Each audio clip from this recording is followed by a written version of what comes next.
ரோமருக்கு எழுதின நிருபம் 5ஆம் அதிகாரத்துக்கு திருப்போம். ரோமருக்கு எழுதின நிருபம் 5ஆம் அதிகாரம் 20, 21 ஆகிய வசனங்களை வாசிக்க போகிறோம். ரோமருக்கு எழுதின நிருபத்தை நாம் தொடர்ந்து ஒவ்வொரு வாரம் படித்து வருகிறோம். கிறிஸ்துவ வாழ்க்கைக்குரிய அனைத்து சத்தியங்களும் இந்த ஒரு நிருபத்திலே கொடுக்கப்பட்டிருக்கிறது. மிகவும் முக்கியமான ஒரு நிருபம், எல்லா விசுவாசிகளும் அறிந்து வைத்திருக்க வேண்டிய ஒரு காரியம். ரோமருக்கு எழுதின நிருபம் 5ஆம் அதிகாரம் 20, 21 ஆகிய வசனங்களை வாசிக்கிறேன். மேலும் மீறுதல் பெருகும்படிக்கு நியாயப்பிரமாணம் வந்தது. அப்படி இருந்தும் பாவம் பெருகின இடத்தில் கிருபை அதிகமாய் பெருகிற்று. ஆதலால் பாவம் மரணத்துக்கு ஏதுவாக ஆண்டு கொண்டது போல கிருபையானது நம்முடைய கர்த்தராகிய இயேசு கிறிஸ்துவின் மூலமாய் நீதியினாலே நித்திய ஜீவனுக்கு ஏதுவாக ஆண்டு கொண்டது. 12ஆம் வசனம் முதல் 21ஆம் வசனம் வரை கிறிஸ்துவுக்குள்ளான வாழ்க்கையை குறித்து வேதம் போதிக்கிறது என்பதை நான் ஏற்கனவே சொல்லியிருக்கிறேன். கிறிஸ்துவுக்குள்ளான வாழ்க்கை எப்படிப்பட்டது என்பதை 12 முதல் 21ஆம் வசனம் வரை அப்போஸ்தலனாகிய பவுல் போதிக்கிறார். அதை போதிப்பதிலே எப்படி போதிக்கிறார் என்றால், ஆதாமுக்குள்ளான வாழ்க்கை எப்படி இருந்தது என்பதை முதலே காண்பித்து விட்டு அதன் பிறகு கிறிஸ்துவுக்குள்ளான வாழ்க்கை எப்படி உள்ளது என்பதை காண்பிக்கிறார். நாம் எல்லாரும் ஆதாமுக்குள் இருந்தோம். ஆதாம் செய்த பாவம் நம்ம எல்லாரையும் ஆக்கினை தீர்ப்புக்குள்ளாக்கினது, நம்ம எல்லாரையும் பாவிகளாக்கிட்டு தேவனுடைய கண்களுக்கு முன்பாக. நாம் எல்லாரும் ஆதாமுக்குள்ள இருந்தோம். we were totally identified with Adam in his sin. மனு வர்க்கத்தின் அங்கத்தினர்களாகி எல்லாரும் ஆதாமுக்குள் இருந்தோம். இப்பொழுது கிறிஸ்துவை ஏற்று விசுவாசித்து ஏற்றுக்கொண்ட அனைவரும் கிறிஸ்துவுக்கு உள்ளாக நாம் இருக்கிறோம். ஆதாமுக்குள்ளான வாழ்க்கை எப்படி இருந்தது, எப்படி பாவம் நம்மை ஆண்டு கொண்டிருந்தது, எப்படி பாவத்தின் மூலமாக மரணம் நம்மை ஆண்டு கொண்டிருந்தது என்பதை சொல்லிவிட்டு இப்பொழுது கிறிஸ்துவின் மூலமாக பாவத்துக்கு பதிலாக நீதியும் மரணத்துக்கு பதிலாக ஜீவனும் நம்மை ஆண்டு கொண்டிருக்கிறது என்று அப்போஸ்தலனாகிய பவுல் இங்கே போதிக்கிறார்.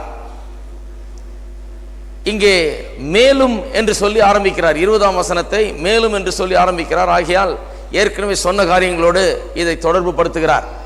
இப்பொழுது சில காரியங்கள் எல்லாம் சொல்லி வந்திருக்கிறார். மேலும் ஒரு சில காரியத்தை நான் கடைசியாக சொல்ல விரும்புகிறேன் என்று அந்த சொல்லுகிறார். கடைசி சில வசனங்களிலே சொல்லும்போது இந்த யூத விசுவாசிகள் மத்தியிலே பவுல் அப்போஸ்தலனுடைய போதனையை கேட்டவுடனே அவர்களுக்கு அதிர்ச்சி ஏற்படுகிறது. என்ன அதிர்ச்சி? இவர் சொல்லுகிறார், நியாயப்பிரமாணம் ஒரு மனுஷனை நீதிமானாக்க முடியாது என்று. அதாவது 10 கற்பனையினால அதை செய்வதனால ஒரு மனுஷன் நீதிமான் ஆக்கப்பட முடியாது. ஏனென்றால் அது ஒரு மனுஷனை செய்ய முடியாது, நிறைவேற்ற முடியாது, நிறைவேற்றினது கிடையாது. ஆகையால் நியாயப்பிரமாணத்தை நம்பி வாழ்கிறவர்கள், இதை செய்து நான் நீதிமானாவேன் என்று சொல்லுகிறவர்கள் ஒருபோதும் நீதிமானாக்கப்பட முடியாது என்று சொல்லிவிடுகிறார். அது மட்டுமல்லாமல் நியாயப்பிரமாணம் நம்மை நீதிமானாக்க முடியாது என்று சொல்லுகிறது மட்டுமல்லாமல், நியாயப்பிரமாணம் நம்மை இன்னும் கேட்டால் ஆக்கினைக்குள்ளாக தீர்ப்பது கூட கிடையாது. நியாயப்பிரமாணம் நாம் பாவி என்பதை காண்பிக்கிறதுக்காக தான் கொடுக்கப்பட்டது என்பதை குறித்து ஏற்கனவே நான் போதித்திருக்கிறேன். ஆனால் நியாயப்பிரமாணம் வந்த பிறகு மனுஷன் பாவியாகவில்லை, பாவி என்று தீர்க்கப்படவில்லை. ஆதாம் செய்த முதல் பாவத்தின் போதே மனுஷன் பாவி என்று தீர்க்கப்பட்டு விட்டான். நியாயப்பிரமாணம் மோசேயினோடு தான் வந்தது. மோசே வந்த போது தான் நியாயப்பிரமாணம் வந்தது. எத்தனையோ தலைமுறைகளாக நியாயப்பிரமாணமே கிடையாது. அப்படி இருந்த வேளையிலே ஆதாம் முதல் மோசே வரைக்கும் பாவம் மனிதரை ஆண்டு கொண்டிருந்தது, பாவத்தின் மூலம் மரணம் ஆண்டு கொண்டிருந்தது என்று திட்டவட்டமாய் பவுல் சொல்லுகிறார். நியாயப்பிரமாணம் வந்த பிறகு பாவம் வரல, பாவம் ஏற்கனவே உலகத்தில் இருந்தது, அது ஒரு மனுஷனால் இந்த உலகத்தில் பிரவேசித்தது என்று பவுல் அப்போஸ்தலன் மிகவும் தெளிவாக இங்கே சொல்லுகிறார். ஆக நியாயப்பிரமாணத்தினால் ஒரு மனுஷன் நீதிமானாக்கப்பட முடியாது. பாவமும் நியாயப்பிரமாணத்தின் மூலமா வரல. நியாயப்பிரமாணம் வர்றதுக்கு ரொம்ப காலத்துக்கு முன்பாகியே பாவம் உலகத்துக்கு வந்துவிட்டது, உலகத்துக்குள் இருந்தது என்பதை அங்கே காண்பித்து விட்டார். ஆகையால் யூதருடைய மனதிலே ஒரு எண்ணம், அப்ப நியாயப்பிரமாணம் ஒரு மனுஷனை பாவியாக்காவிட்டால், அவனை நீதிமானம் ஆக்காவிட்டால் இது ரெண்டும் செய்யாவிட்டால் எதுக்கு தான் நியாயப்பிரமாணம் கொடுக்கப்பட்டது என்று கேட்கிறார்கள். எதுக்கு அந்த 10 கற்பனை, எதுக்கு ஆண்டவர் இந்த நியாயப்பிரமாணத்தை கொடுத்தார், எதுக்கு இவையெல்லாம் செய்தார் என்று அவர்களுக்குள்ளே ஒரு கேள்வி. அப்படி என்றால் நியாயப்பிரமாணம் பிரயோஜனம் இல்லை என்று சொல்லுகிறீரா, அது அவசியம் இல்லாது என்று சொல்லுகிறீரா, அது பிரயோஜனமற்றது என்று சொல்லுகிறீரா என்று இப்படி அவர்களுக்குள்ளே கேள்வி எழும்புகிறது. அதற்கு பதில் சொல்லுகிறார். அவர் சொல்லுகிறார், மேலும் மீறுதல் பெருகும்படிக்கு நியாயப்பிரமாணம் வந்தது. ஆங்கிலத்தில் சொல்லப்பட்டிருக்கிறது law entered. இந்த entered என்கிற வார்த்தை, வந்தது அல்லது நுழைந்தது என்கிற வார்த்தை 12ஆம் வசனத்திலே சொல்லி இருக்கு பாருங்க.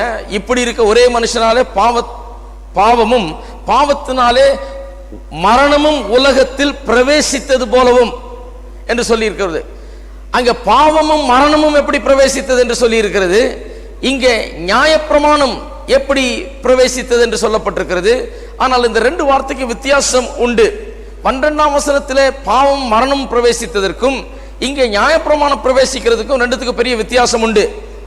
20ஆம் வசனத்திலே நியாயப்பிரமாணம் இந்த உலகத்திலே எப்படி பிரவேசித்தது என்று சொல்லும் போது அவர் வேறொரு வார்த்தையை உபயோகப்படுத்துகிறார். 12ஆம் வசனத்தை விட வித்தியாசமான வார்த்தையை உபயோகப்படுத்துகிறார் பிரவேசித்தது என்று சொல்வதற்கு. என்ன வார்த்தை அது? வெறும் பிரவேசித்தது என்று சொல்லாமல் it came alongside of or by the side of, அதாவது அதோடு கூட வந்தது. எதோடு கூட வந்தது? சும்மா வந்ததில்ல, ஏற்கனவே பாவம் இருந்தது, அந்த பாவத்தோடு கூட நியாயப்பிரமாணமும் அடிஷனலாக கூடுதலாக வந்தது என்று. பாவம் ஏற்கனவே மனுஷனுக்குள்ள இருக்கிறது, ஆனால் நியாயப்பிரமாணம் அதன் பிறகு பல நூற்றாண்டுகளுக்கு பிறகு அடிஷனலாக இன்னொரு ஃபேக்டராக வந்தது. அது அடிஷனலாக பாவத்துக்கு மேல இன்னொன்னாக வந்தது. மனுஷன் பாவி என்பதை உணர்த்தும்படியாக வந்தது. மனுஷன் ஏற்கனவே பாவி, நியாயப்பிரமாணம் வந்ததுனால பாவி அல்ல, பாவி என்பதை அவன் உணரும்படியாக நியாயப்பிரமாணம் வந்ததே ஒழிய நியாயப்பிரமாணம் வந்ததுனால தான் பாவம் வந்தது என்று சொல்ல முடியாது. அதைத்தான் இங்கே எப்படி சொல்லுகிறார்? மீறுதல் பெருகும்படி நியாயப்பிரமாணம் வந்தது என்று சொல்லுகிறார். மீறுதல் என்று சொல்லுகிற வார்த்தை ஆதாமுடைய மீறுதலை மட்டும் குறிக்காமல் அதன் பிறகு வருகிற நம்முடைய எல்லாருடைய மீறுதலையும் எல்லாருடைய பாவங்களையும் அது குறிக்கிறது. நியாயப்பிரமாணம் வந்ததன் மூலமாக பாவம் பெருகுகிறதாம், மீறுதல் பெருகிறதாம். அது எப்படி பெருகுகிறது? நியாயப்பிரமாணம் வந்ததன் மூலமாக பாவம் எப்படி பெருகுகிறது என்பதை நாம் கொஞ்சம் பார்க்க வேண்டும். 3ஆம் அதிகாரம் 20ஆம் வசனம். 3ஆம் அதிகாரம் 20ஆம் வசனம், ரோமர் 3:20.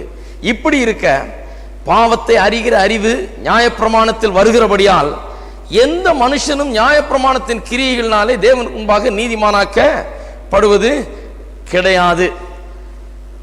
மீறுதல் நியாயப்பிரமாணத்தின் மூலமாக எப்படி பெருகுகிறது என்றால், பாவத்தை அறிகிற அறிவு நியாயப்பிரமாணத்தின் மூலமாக வருகிறது. பாவத்தை அறிகிற அறிவை நியாயப்பிரமாணம் கொண்டு வருகிறபடினாலே அங்கே மீறுதல் பெருகுகிறது. இதுதான் முதல் காரணம். பாவத்தை அறிகிற அறிவை நியாயப்பிரமாணம் ஏற்படுத்துகிறது. நியாயப்பிரமாணத்தை குறித்து அநேகர் இன்றைக்கு தவறாக நினைக்கிறார்கள். இதை ஏதோ தேவன் கொடுத்து இதை நாம் எல்லாம் செய்து இந்த 10 கற்பனைகளை நிறைவேற்றி அதன் பிறகு நாம் அதன் மூலமாக நாம் மோட்சம் செல்ல வேணும், அதன் மூலமாக ரட்சிக்கப்பட வேண்டும் என்று நினைக்கிறார்கள். அப்படி கிடையாது. தேவன் முதல் முதலாக நியாயப்பிரமாணத்தை இஸ்ரவேல் மக்களுக்கு கொடுத்த போது அவர் கொண்ட சீனாய் மலை, மோசே சீனாய் மலைக்கு சென்று அங்கிருந்து நியாயப்பிரமாணத்தை பெற்றுக்கொண்டு கீழே வந்து ஜனங்களிடத்தில் அதை சமர்ப்பித்த போது தேவன் சொல்லுகிறார், எடுப்போம் யாத்திராகமம் 19ஆம் அதிகாரம். யாத்திராகமம் 19ஆம் அதிகாரத்திலே தேவன் சொல்லுகிறார், நான் உங்களை கழுகு தன் செட்டையிலே சுமப்பது போல சுமந்து சென்றிருப்பேன் என்று சொல்லுகிறார். அந்த வசனம் இப்ப ஞாபகம் இல்லை எனக்கு. 4 சரி 4 வெரி குட். நான் எகிப்தியருக்கு செய்ததையும் நான் உங்களை கழுகுகளுடைய செட்டைகளின் மேல் சுமந்து உங்களை என் அண்டையில் சேர்த்து கொண்டதையும் நீங்கள் கண்டிருக்கிறீர்கள். இப்பொழுது நீங்கள் என் வாக்கை உள்ளபடி கேட்டு என் உடன்படிக்கையை கை கொள்வீர்களானால் சகல ஜனங்களிலும் நீங்களே எனக்கு சொந்த சம்பத்தாயிருப்பீர்கள், பூமி எல்லாம் என்னுடையது என்று சொல்லுகிறார். அதாவது தேவன் என்ன சொல்லுகிறார்? நான் எகிப்தியருக்கு என்ன செய்தேன் என்று எண்ணி பாருங்கள். உங்களை எப்படி கழுகுகளுடைய செட்டைகளின் மேல் வைத்து சுமந்து என்னண்டையில் நான் எப்படி சேர்த்து கொண்டேன் என்பதை எண்ணி பாருங்கள் என்று சொல்லுகிறார். இவர்களை அவர்தான் விடுவித்தார் அடிமைத்தனத்திலிருந்து. கழுகுகளுடைய சட்டையிலே வைத்து இவர்களை காப்பாற்றுவது போல, சுமப்பது போல இவர்கள் சுமந்து இவர்களை வெளியே கொண்டு வந்திருக்கிறார். இவ்வளவற்றையும் இவர் செய்திருக்கிறார். இவர் தொடர்ந்து அப்படியே செய்ய வல்லவர், தம்முடைய கிருபையிலே இவர்களை நடத்த வல்லவர். ஆனால் இவர்கள் தான் என்ன சொன்னாங்க, அந்த 10 கற்பனையை அதை கூடும், நாங்கள் அதன்படி நாங்கள் செய்து காண்பிக்கிறோம், இவ்வளவுதானா, இதையெல்லாம் செய்து முடிப்போம் நாங்கள் என்று இஸ்ரவேல் மக்கள் தான் சொன்னார்கள். ஆண்டவர் கிருபையிலே இவர்களை தொடர்ந்து வழி நடத்தி இருப்பார். இவர்கள் 10 கற்பனை ஆண்டவர் கொடுத்த உடனே அதை பார்த்து விட்டு, ஆண்டவரே இதை எங்களால் செய்ய முடியாது, எங்களால் இதை நிறைவேற்ற முடியாது, எங்களுக்கு இதுக்கு ரொம்ப தூரம், நாங்கள் பாவிகளாக இருக்கிறோம், எங்களுக்கு செய்யக்கூடிய திராணி எங்களுக்கு கிடையாது, நீர் எங்களுக்கு உதவி செய்யும், நீர் எங்களுக்கு கிருபையாய் இறங்கும், உம்முடைய கிருபையிலே எங்க தாங்கி நடத்தும் சொன்னா மறுபடியும் ஒரு கழுகுடைய சட்டையில சுமந்துக்கிறது போல சுமந்திருப்பார். ஆனா இவர்கள் என்ன பண்ணார்கள், கழுகுடைய சட்டையை விட்டு விட்டு இவர்கள் நடக்கிறதுக்கு ஒரு கோலை தெரிந்து கொண்டார்கள். நியாயப்பிரமாண ஒரு கிரட்ச் மாதிரி அதை தெரிந்து கொண்டார்கள். இவர்கள் என்ன சொல்லிருக்கணும், ஆண்டவரே இந்த 10 கற்பனை இஸ் டூ மச், இது எங்களால முடியாது, இது எங்களால சரியா செய்ய முடியாது, நாங்கள் அருகதையற்றவர்கள், செய்ய முடியாது, பாவிகளா இருக்கிறபடினாலே இந்த நல்ல கற்பனைகளை எங்களால் கை கொள்ள முடியாது, ஆகையால் எங்களை நீர் நடத்தும், நீர் சுமந்து கொண்டு செல்லும் சொன்னா அவர் சுமந்து சென்றிருப்பார் எப்பவும் போல. இவங்க என்ன பண்ணாங்க, ஓஹோ இப்படியா 10 கற்பனையா, நாங்க இதெல்லாம் செய்யறோம், நம்முடைய கழுகு சட்டையாவது ஏதாவது நாங்க இதையே எடுத்துக்கிறோம், இதன் மூலமா செய்து இதன் மூலமா நாங்களே எங்களை காப்பாற்றிக் கொள்கிறோம் என்று அந்த அளவுக்கு இவர்கள் சொன்னார்கள். அப்ப நியாயப்பிரமாணம் கர்த்தர் ஏன் கொடுத்தார், இவரை உணர்த்தும்படியாதான் கொடுத்தார். பாவம் இருக்கிறது என்பதை உணர்த்தும்படியாதான் கொடுத்தார்.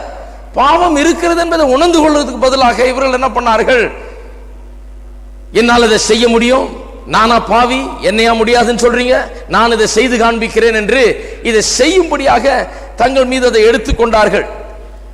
ஆனா நியாயப்பிரமாணம் கொடுக்கப்பட்டது நோக்கம் இந்த பாவத்தை குறித்த அறிவை ஏற்படுத்தும்படியாக.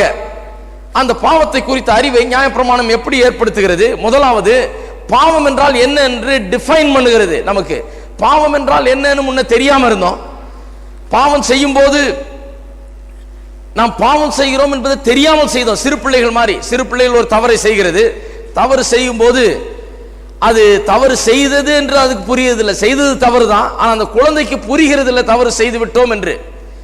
கொஞ்சம் வளர்ந்து அந்த நாலேஜ் வந்த பிறகு, அறிவு வந்த பிறகு பிள்ளைக்கு விளங்குகிறது, தவறு செய்தவுடன் நாம் தவறு செய்து விட்டோம் என்கிறதும் தெரிகிறது.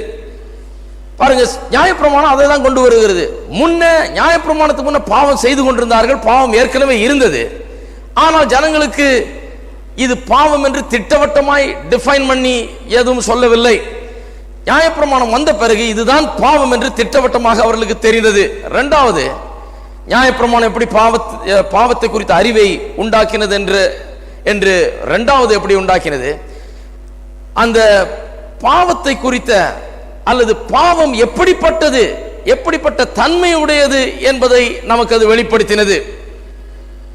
பாவத்தினுடைய ஆழம் எவ்வளவு, பாவம் எவ்வளவு கெடுதியானது, எவ்வளவு கொடூரமானது, எவ்வளவு மோசமானது, பாவம் எப்படி நம்மை பாதிக்கிறது என்பதை குறித்து அந்த பாவத்தின் nature, the nature of sin was revealed through the law. இதுக்காக தேவன் கொடுத்தார். ஒன்னு, பாவத்தை குறித்த அறிவை உண்டாக்குறதுக்கு. அந்த அறிவு எப்படி உண்டாகிறது, பாவம் என்ன, பாவம் என்றால் என்ன என்பதை நமக்கு விளக்கி சொல்லுவதன் மூலமாக. இரண்டாவது, அந்த பாவம் எப்படிப்பட்ட தன்மையுடையது என்பதை நமக்கு காண்பிக்கும்படியாக. மூன்றாவது, இந்த நாலேஜ் ஆஃப் சின், பாவம் எப்படி இந்த நியாயப்பிரமாணம் எப்படி இந்த பாவத்தை குறித்த அறிவை உண்டாக்குகிறது என்று சொன்னால், இந்த பாவம் எப்படி மனிதனை பிடித்து ஆட்கொள்ளுகிறது என்பதை நியாயப்பிரமாணம் காண்பிக்கிறது. பாவம் என்பது ஏதோ மனுஷன் தெரியாம ஒரு காரியத்தை செய்து விட்டான் என்று மாத்திரமல்ல, பாவம் மனுஷனை ஆட்கொண்டு அவனுடைய முழு நேச்சரையும் முழு தன்மையும் அது பாதிக்கிறது, அவனை ஆட்கொண்டிருக்கிறது என்பதை நியாயப்பிரமாணம் காண்பிக்கிறது. நான்காவதாக, அந்த பாவத்தை குறித்த அறிவு எப்படி உண்டாகிறது என்று சொன்னால், அந்த பாவம் எவ்வளவு மனுஷனை வஞ்சித்திருக்கிறது என்பதை நியாயப்பிரமாணம் காண்பிக்கிறது. நியாயப்பிரமாணத்தில் கூறப்பட்டவைகளை செய்யும் போதுதான் மனுஷன் உணர்கிறான், ஐயோ பாவத்தில் நான் மூழ்கி கிடக்கிறேன், ஆகையால் தான் என்னால் செய்ய முடியவில்லை, பாவம் என்னை அவ்வளவாய் பாதித்திருக்கிறது, பாவம் என்னை ஆளைய மாற்றிவிட்டது, பாவம் என்னை நன்மை செய்ய முடியாத அளவுக்கு என்னை ஆக்கிவிட்டது என்று சொல்லி மனுஷன் உணர்கிறான். ஆக பாவம், நியாயப்பிரமாணம் பாவத்தை குறித்த அறிவை உண்டாக்குகிறது. இரண்டாவது, நியாயப்பிரமாணம் கொடுக்கப்பட்டது நோக்கம் பாவத்தை குறித்து நமக்கு உணர்த்தும்படியாய் கொடுக்கப்பட்டது. எப்படி உணர்த்துகிறது என்று சொன்னால், பாவம் என்றால் என்ன என்று தெரியாதிருக்கிற நாம் இப்பொழுது நியாயப்பிரமாணம் பாவம் என்றால் என்ன என்று தெளிவாய் சொல்லுகிறபடினாலே பாவத்தை குறித்த ஒரு கன்விக்ஷன், உணர்வு நமக்குள் அதிகமாய் உண்டாகிறது. அது மட்டுமில்லாமல் பாவத்தை குறித்து இன்னும் ஆழமாய் அது நமக்கு உணர்த்துகிறது. பாவம் என்று சொன்னால் மனுஷன் என்ன நினைத்துக் கொள்கிறான், ஏதோ தவறு செய்வது, இப்படி செய்வது, அப்படி செய்வது என்று. அப்படியெல்லாம் கிடையாது. பாவம் என்றால் முதலாவது என்ன, தேவனுக்கு முன்பாக செய்கிறது தான் பாவம். பாருங்க, தாவீது ஒரு பாவம் செய்தான், நமக்கு எல்லாருக்கும் தெரியும். பத்ஷிபா என்கிற பெண்ணை அவன் தன்னோடு சேர்த்து கொண்டு அவளோடு பாவம் செய்து அவளுடைய கணவனையும் கொன்று போட்டான். கொன்று போட்டுவிட்டு பிறகு சங்கீதம் 51 அவன் சொல்லுகிறான், நான் உமக்கு முன்பாக மாத்திரமே பாவம் செய்தேன் என்று தேவனை நோக்கி சொல்லுகிறான். நாம் எல்லாம் சொல்லுவோம், பத்ஷிபாவுக்கு எதிராக பாவம் செய்தான். அப்பாவி பெண், ஒரு ராஜாவா இருக்கிறவன் அதிகாரத்தை உபயோகப்படுத்தி அவளை உபயோகப்படுத்தி கொண்டானே. பத்ஷிபாவுக்கு எதிராக மட்டுமல்ல, அவளுடைய கணவனை கொன்று போட்டதனால அவனுக்கு விரோதமாக பாவம் செய்தான் என்று இப்படி நாம் அதைத்தான் சொல்லுவோம். அவன் செய்த பாவங்கள் மனுஷருக்கு விரோதமான பாவங்கள் என்று தான் சொல்லுவோம், அது இல்லைன்னு சொல்லல. ஆனால் அவன் எப்படி சொல்லுகிறான் பாருங்கள், சங்கீதத்திலே, கர்த்தாவே நான் உமக்கு முன்பாக மட்டுமே பாவம் செய்தேன். பத்ஷிபாவுக்கு எதிராக பாவம் செய்யல, அவருடைய கணவனுக்கு எதிராக செய்ததல்ல பெரிய காரியம், உமக்கு எதிராக நான் பாவம் செய்தேன். என்னுடைய பாவம் முதலாவது உமக்கு எதிரான பாவம், அதுதான் முதல்ல. உமக்கு எதிராக நான் பாவம் செய்தேன் என்று அப்படி அவன் தேவனை நோக்கி சொல்லுகிறான். தேவனுக்கு எதிராக அவன் பாவம் செய்தான். ஒவ்வொரு மனுஷனும் பாவம் என்கிறது ஏதோ அவனுடைய தீய செயல் என்று எண்ணிக்கொண்டிருக்க கூடாது. தேவனுக்கு முன்பாக செய்யப்படுகிற ஒரு காரியம் என்பதை அறிந்து கொள்ள வேண்டும். ஆகையால் தான் இயேசு இந்த உலகத்தில் இருந்தபோது ஒரு மனுஷன் இயேசுவை கேட்கிறான், இருக்கிறதுலேயே பிரதானமான கட்டளை என்ன? 10 கற்பனை இருக்கிறது அல்லவா, இதுல பிரதானமான கட்டளை என்ன என்று கேட்கிறான். ஏனென்றால் அவர்களுக்குள்ள பேச்சு எப்பவும் அதுக்குள்ள விவாதம் நடக்குது.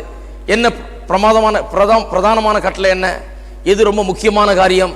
ஒருத்தன் சொல்றான் விபச்சாரம் செய்யாதிருப்பாக, இன்னொருத்தன் சொல்றான் பொய் சொல்லாத, இன்னொருத்தன் சொல்றான் களவு செய்யாதிருப்பாயாக, இன்னொருத்தன் சொல்றான் இப்படி செய்யாத அப்படி செய்யாது. இதையெல்லாம் தான் பாவம் என்று எண்ணிக்கொண்டு இதுல எது பெருசுன்னு எடை போட்டுக் கொண்டிருக்கிறார்கள். விபச்சாரம் பெருசா, களவு பெருசா, பொய் சொல்றது பெருசா, கொலை செய்யறது பெருசா, இதுல எது பெருசு என்று அவர்கள் எண்ணிக்கொண்டு அதை குறித்து விவாதித்துக் கொண்டிருக்கிறார்கள். இயேசு வண்டியில் வருகிறான், எதையா பெருசு என்று கேட்கிறான். இயேசு சொல்லுகிறார், அதெல்லாம் விட்டுட்டார், 10 கற்பனையே 2 கற்பனை ஆக்கிட்டார்.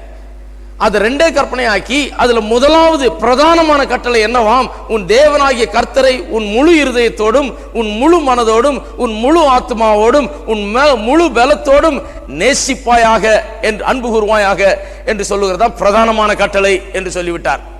அப்ப என்ன, களவு செய்யறதும், திருடுறதும், கொள்ளடிக்கிறதும், கொலை செய்யறதும், விபச்சாரம் செய்யறதும் இவைகள்லாம் பாவம் தான். ஆனால் அந்த பாவத்தை எல்லாம் விட பெரிய பாவம் என்ன, உன் தேவனாகிய கர்த்தரை, உன்னை உண்டாக்கின தேவனை, இந்த உலகத்தில் உன்னை உண்டாக்கி இங்க வைத்த தேவனை நீ நினைத்து பார்க்காமல் இருப்பது, அவரிலே அன்பு கூறாமல் இருப்பது, அவரண்டையில் வராமல் இருப்பது, அவரோடு சரியான விதத்திலே உறவு கொள்ளாமல் இருப்பது, இதுதான் எல்லா பாவத்தை விட பெரிய பாவம். அதை முதல்ல செய்யிட்டார். இதை செய்யாத, அதை செய்யாத, இதை பண்ணாத, அதை பண்ணாத, அதல்ல. முதலாவது மனுஷனுடைய பாவம் என்ன, அவன் தேவனாகிய கர்த்தரை அன்பு கூறுகிறதில்லை, தேவனாகிய கர்த்தரிடத்திலே அவன் வரவில்லை, அவரோடு சரியான உறவிலே இல்லை என்பதுதான் அவன் செய்கிற பிரதானமான பாவம்.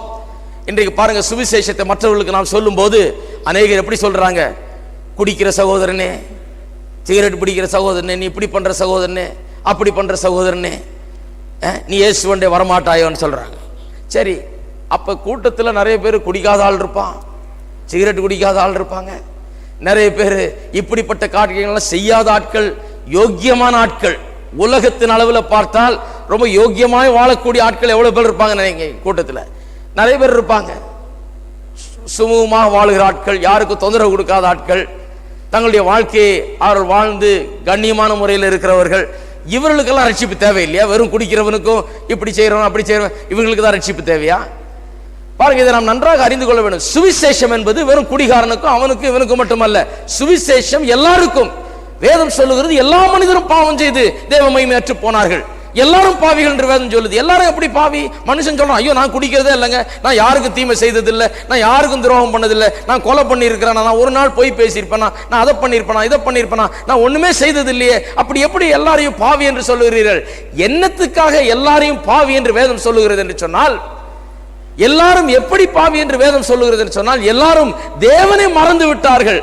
அவர்களை உண்டாக்கின தேவனை மறந்து, நான் எங்கிருந்து வந்தேன், என்னை உண்டாக்கின தேவன் யார், இந்த அற்புதமான சரீரத்தையும் இந்த மனதையும் இந்த ஆவியும் உண்டாக்கினவர் யார், இப்படிப்பட்ட ஒரு படைப்பை உண்டாக்கின தேவன் யார் என்பதை அறிந்து அவரை மதித்து அவரை கனம் பண்ணி அவரை தங்களுடைய வாழ்க்கையில முதலாவது வைக்காமற் போய்விட்டார்கள். அதுதான் பாவம், அதுதான் பாவம். நீங்கள் ஒருவேளை நல்லவர்களா இருக்கலாம், ஒரு தீமையை செய்யாதவர்களா இருக்கலாம், யோகியமா இந்த உலகத்தில் வாழ்ந்து கொண்டிருக்கிற மனுஷனா இருக்கலாம், இல்லைன்னு சொல்லல, மனித அளவின்படி ரொம்ப நல்லா இருக்கலாம் நம்ம. ஆனா தேவன் நம்மை காணும் போது, நீங்கள் இந்த மெய்யான உண்மையான உங்களை உண்டாக்கின தேவனை அறியாமல் இருக்கும்போது, அவர்களை அன்பு கூறாமல் இருக்கும்போது, அவரண்டையில் வராமல் இருக்கும்போது, அவர் யார் என்று தெரிந்து கொள்ளாமல் இருக்கும்போது, அவர் நம்ம பார்த்து என்ன சொல்லுகிறார்? பாவி என்றுதான் சொல்லுகிறார். அதுதான் பிரதான பாவம். அதுதான் தாவீது சொல்றான், உமக்கு முன்பாக நான் பாவம் செய்தேன், உம்மை மறந்துட்டேன், உம்மை நான் கனப்படுத்தல, ஆகையால் தான் இதெல்லாம் நடந்தது. ஆகையால உன் தேவனாகிய கர்த்தர் முழு மனதோடும் முழு இருதயத்தோடும் முழு ஆத்மாவோடும் முழு பலத்தோடும் அன்பு கூறுவாயாக சொல்லிட்டு அதுக்கப்புறம் தான் அடுத்த கட்டளை சொல்றார். அடுத்த கட்டளை தான் ஆக்ஷன். அதுக்கு அடுத்த கட்டளை தான் உன் அயலானியும் அப்படி அன்பு கூறுவாயாக என்று. இங்க தேவனோடு கூட உள்ள உறவு தான் முக்கியம், அதுக்கப்புறம் தான் ஆக்ஷன். தேவனோடு கூட சரியான உறவு இருந்தால் அதற்கேற்றபடி ஆக்ஷன் இருக்கும், தானா இருக்கும். அநேகருக்கு பாவம் என்றால் என்ன என்று இன்றைக்கு புரிகிறது இல்லை. பாவம் என்றால் தேவனோடு கூட சரியான உறவு இல்லாமல் இருப்பது, அதுதான் எல்லா பாவத்தை விட பிரதான பாவம். அந்த பாவம் தான் எல்லா பாவத்தையும் பிறப்பிக்கிற பாவம். ஒருவன் தேவனை வேண்டாம் என்று தள்ளிவிட்டு தேவனற்றவனாய் வாழும் போது வேதம் சொல்லுகிறது அவன் இருளிலே வாழ்கிறான் என்று, அவன் செத்தவனாய் இருக்கிறான் என்று வேதம் சொல்லுகிறது.